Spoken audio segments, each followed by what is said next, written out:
What it is, y'all, it's your old boy Pilk, and someone came up with a really rock solid question in the comments the other day, and it bears discussion because, well, as you guys know, we are about to get a rerun of the anniversary event where we got Belle and where we got Harmonia. Now, for the last year or so, I've used these characters a ton.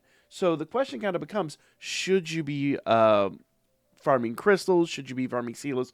Should you be, I'm sorry, not crystals. Crystals are the other thing, but whatever. Should you be farming sealers? Should you be spending your sealers, your hard-earned free-to-play sealers, on this upcoming event? And well, we need to talk about that. Now, arguably, the biggest part of this decision is going to be what are the next upcoming events, and I'm going to discuss that here towards the end. What I'm going to talk about right now, specifically pertaining to Belle, because that's what the unit that was kind of asked about. Is he worth it a year later?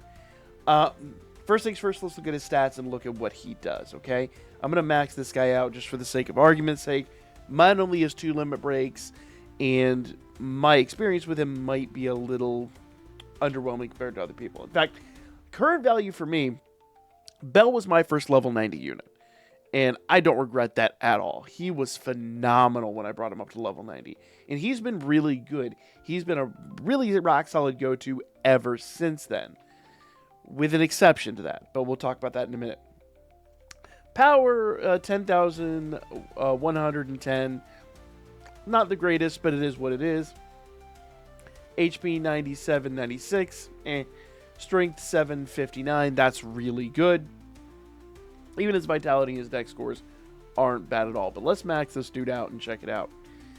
Now, current value, he is 45 team cost, but that will all vary based on the events that are currently running, so I wouldn't put too much weight into that. But power goes up to 12, 11, 30. I'm sorry, 12, 130. HP is 12, 041, and strength is all the way up at 935. His strength stat is crazy good. But, once again, we are talking 3 limit breaks, and also considering that unlike most UR units, it's not 10 gems to upgrade him, it's 20 gems. So that can take a good minute to do. Let's go back over in here and talk about him one more time. Skill set wise, I really like his ult. His ult has been a phenomenal go-to for me in all kinds of things. Attack multiplier of 900%, cooldown 3000, 1 hit front facing round AoE attack. Applies 20 E2R to your unit for 10 seconds. Basically, that's just weird stat that only he uses. I think they were trying to phase something in and it never really stuck. 78% increased technique gauge accumulation for 15. It says for 15, I'm guessing that's 15 seconds. 15.6% increased movement speed, which is really good. 4% continuous recovery. Activates field effect for 5 seconds. Inflicts damage with an attack multiplier of 9.7% every 0.25 seconds. The enemies are in that field. So basically, if the enemies stay in that big ring of fire, they take an insane amount of damage. Each bar raises the strength stat by 1%. It can be stacked up to 30 times. Notice he gets 20 from that, and he'll get a little bit from his other stats too. Now, let's max him out and see what the difference is. His attack multiplier goes up to 1123.2. Cooldown doesn't change. 1 hit front facing round AoE attack. Applies now 30 E2R, so you get all of your stacks right out of the gate for 10 seconds. 91% increased technique gauge accumulation rate for 20. I'm guessing that's 20 seconds. 16.9% increased movement speed and 5% continuous recovery. Activates a field effect for 5 seconds and inflicts damage. Attack multiplier of 60.2 now every quarter of a second. Yeah. So, gets so much better once he's limb broken. And that really kind of takes a huge step up at level 5. So, at level 1, it goes up to the 900 where you saw mine. You have to go all the way to get those stats, where they probably should be. Caveat to that, if you don't have him, you're not getting him to A5 on one rotation. I'm going to tell you that right now. That you're not likely to, I should say. Skill 1, let's go actually all the way back here to his normal attack. So at full max limit break, it is 144, 4 hit front facing round AoE attack. Applies E2R to your unit for 10 seconds and on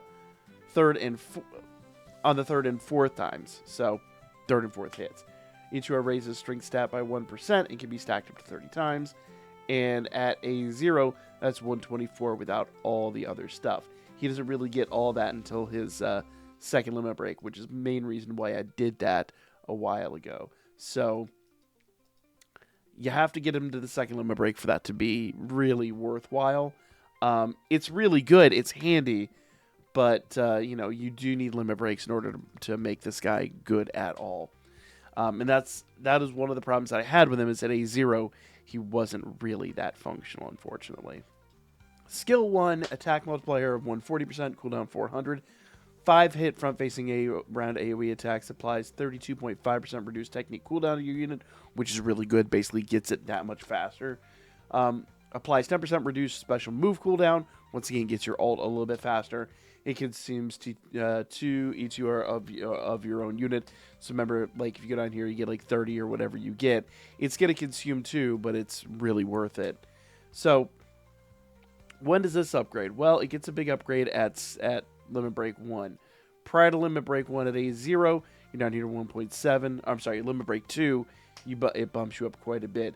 It's still not half bad, though, but you do get a big boost at Limit Break 2. Now, finally, Skill 2. Attack multiplier of 165%, cooldown 800, 1 hit front-facing linear AoE attack. Inflicts burn on enemies for 10 seconds. Now, we talked about how good using Golden Time is. This is where Golden Time gets really, really, really good. Burns for 10 seconds, and all those 10 seconds with Golden Time on your unit is just more time in which you're basically building up your ult gauge just that much faster. It's so worthwhile. Consumes 5 E2R of own unit, increases damage by 20% per E2R consumed. After charge attack multiplier of 405%, 5 hit front-facing linear attacks inflicts burn on enemies for 15 seconds with an attack multiplier of 10.5%. So this gets really, really, really good, but it gets really, really, really good, and I don't even have it. I need one more limit break to get there. Mine is all the way down here, and you can already tell by the just the size of the text how much they really add there. So here's the deal with Bell. Really good unit, but I'll be completely honest with you, mine has kind of fallen off quite a bit. Now, if we go in here to Battle Arena, I should have, I have just enough to do another Battle Arena fight. In some of these more difficult matches, Bell has fallen off a lot. In fact, let's go ahead and do this. Yeah, Bell will largely be the first person to go down. At least in my experience. But let's go in here and find out here. He's got Golden Time at level 70. Let's just do a run. He is up against Otaro. They are similarly typed, so neither one is really advantageous over the other. Mine is level 90, so he's up there.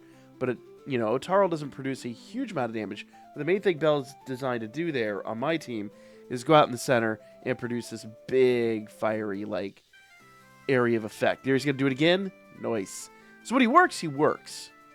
That's the one really nice part about him. When he works, man, does he work. But I've had a lot recently. See, he's already gone down. I've had a lot recently where Bell was just not the asset he used to be. I did win that, but I won that by a pretty abysmal margin. Could be a lot better. Yeah. So the question is, should you chase the win bell once the rerun comes in here next month? And my answer is probably not. I hate to say. I really think you should wait. And here's the big caveat, and the one main thing I was waiting to the end to really bring up. At the end of July, we are getting a brand new event, an all-new event, probably leading into the anniversary, if not maybe the anniversary itself. And if you go back to Dan Mimo, by the second anniversary, we're starting to get these really long anniversary events. I think second anniversary was, I believe, was like a full 2 months on that game, and they have paid attention. They know that builds hype. Third anniversary is a full 3 months on Dan Mimo, so I would expect this to be a huge event. I would not be surprised if this incoming late July event is the anniversary for this event and introduces either one of those beloved stories from Dan Mimo or maybe its own unique story. It's really hard to tell, but something big will be coming. Now, Bell was dropped about a year ago, and Bell was good for the better part of a year. He was one of the best units out there, and still is really he